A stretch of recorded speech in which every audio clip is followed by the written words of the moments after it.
Bengali টিউশনে তোমাদের সকলকে স্বাগত। আমি শুভময়। আজ তোমাদের চাঁদের পাহাড়ের যে উপন্যাসের যে প্রশ্ন উত্তর পর্ব নিয়ে আমরা আলোচনা করেছিলাম, তার আজ 9ম অধ্যায় নিয়ে আমরা আলোচনা করব। এই দেখো, যে এর আগেও আমি বলেছি, খাতা থেকে ছবি তুলে এই ভিডিওটি বানানো, স্টুডেন্টসের হাতের লেখা, একটু খারাপ হবে, তো তোমরা একটু অ্যাডজাস্ট করে পড়বে। আমি মুখে মুখে বলে দিচ্ছি, একটু শুনে নেবে। তো চলো তাহলে শুরু করি। বহুবার পড়লেও সময় পেলে আবার পড়ে। সে কি পড়েছিল, সেটি পড়ে কি কি তার অবাস্তব মনে হয়। বইটি পড়ার সময় তাঁবুর বাইরে কি হয়েছিল, নিজের ভাষায় লেখো। উত্তর দেখো, শঙ্কর গ্রানাইট পাহাড়ের উপর বসে থাকার সময় বঙ্কিমচন্দ্রের রাজসিংহ পড়েছিল। বঙ্কিমচন্দ্রের রাজসিংহ পড়বার সময় ভারতবর্ষের দূরত্ব, তার মধ্যে চিতোর, মেওয়ার, মোগল, রাজপুতদের বিবাদ সম্পর্কে ভেবেছিল এবং এত দূর আফ্রিকার অরণ্যের মধ্যে বসে সেই সমস্ত বিবাদের কথা অবাস্তব বলে মনে হয়েছিল।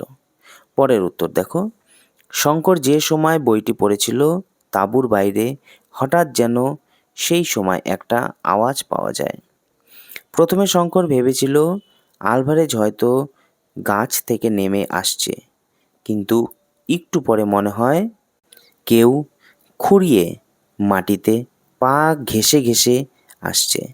শঙ্কর আলভারেজের পিস্তলটা তাক করে তাঁবুর দরজার দিকে ধরে থাকায় পায়ের শব্দটা থেমে যায়।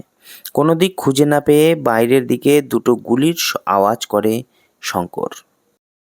এই আলভারেজের শেষ কথা। আলভারেজ কে? আলভারেজের কিভাবে মৃত্যু হয়েছিল নিজের ভাষায় লেখো। আলভারেজের মৃত্যুতে শঙ্করের মনের অবস্থা কেমন হয়েছিল? উত্তর দেখো, আলভারেজ একজন ইউরোপিয়ান পর্যটক। তার প্রকৃত নাম ডিয়েগো আলভারেজ। হীরার খনির খোঁজে আফ্রিকার পর্বত সংকুল অরণ্যে সে বাড়ি বানিয়েছে। প্রাণপাত করে হীরার খনির খোঁজ করেছে, কিন্তু পায়নি। শেষে বুনিপের হাতে সে প্রাণ হারিয়েছে। পরে উত্তর দেখো, শঙ্কর তাঁবুতে একা থাকা অবস্থায় তাঁবুর বাইরে একটা খোঁড়া লোক হেঁটে আসার আওয়াজ পাচ্ছিল। সেই আওয়াজ শুনে শঙ্কর আলভারেজের বন্দুক নিয়ে পরপর 2টি গুলি করে।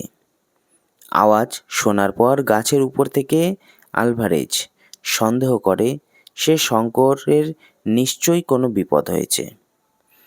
শঙ্কর টর্চ জেলে ভাবল আলভারেজকে সংকেতে গাছ থেকে নামতে বারণ করবে। এমন সময় একটা চিৎকার শুনতে পাওয়া গেল। আলভারেজের স্থানে পৌঁছে শঙ্কর দেখতে পায় আলভারেজের গলার নিচের কাঁধের দিকটার মাংস ছিঁড়ে নেওয়া হয়েছে এবং তার নখ ও দাঁত দিয়ে পুরো পিঠ চিরে ফালা ফালা করে দেওয়া হয়েছে। পাশে সেই জন্তুর 3টে পায়ের আঙ্গুলের ছাপ বিদ্যমান। সারা রাত এভাবেই আলভারেজ অচেতন অবস্থায় পড়ে থাকে এবং সকালে শঙ্করকে আফ্রিকার জঙ্গলের রহস্যের কথা বলে শেষ নিঃশ্বাস ত্যাগ করে। পরের উত্তর দেখো, আলভারেজের মৃত্যুর পর শঙ্করের এমন হয়ে গিয়েছে যে কোনো দিকেই তার দৃষ্টি নেই। এই কয়েকদিনে আলভারেজকে সে সত্যিই ভালোবেসে ফেলেছিল। তার পরিশ্রম করার শক্তি, বীরত্ব শঙ্করকে মুগ্ধ করেছিল। আলভারেজ চলে যাওয়ার পর শঙ্করের মনে একটা অজানা মৃত্যুর আশঙ্কা সব সময় তাড়া করে বেড়াতো। পরের প্রশ্ন দেখো, এই 2 শক্তিশালী অতি ভয়ানক মরণাস্ত্রকে উপেক্ষা করে আজ রাত্রে অখ্যাত দেহে তাঁবুতে ঢুকতে পারে। কথাটির বক্তাকে, কোন রাতের কথা এখানে বলা হয়েছে?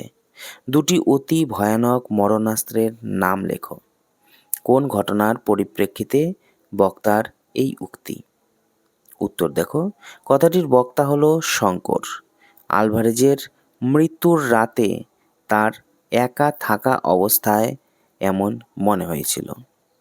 পরের উত্তর, ভয়ানক জন্তুটির হাতে আলভারেজ ঠিক তার বন্ধু জিম কার্টারের মতো মারা যাবার পর শঙ্কর মৃতদেহের পাশে ঘুমিয়ে না পড়ে জেগে বসেছিল। আফ্রিকার সেই জঙ্গলে ভয়ঙ্কর রাত্রিতে শঙ্করের বারবার মনে হয়েছিল সেটি যেন একটা প্রেতপুরী। কেউ যেন পাহাড়ের বড় বড় গাছ মরমর করে ভেঙে দিয়ে যাচ্ছে। এখানে সেই রাতের কথা বলা হয়েছে।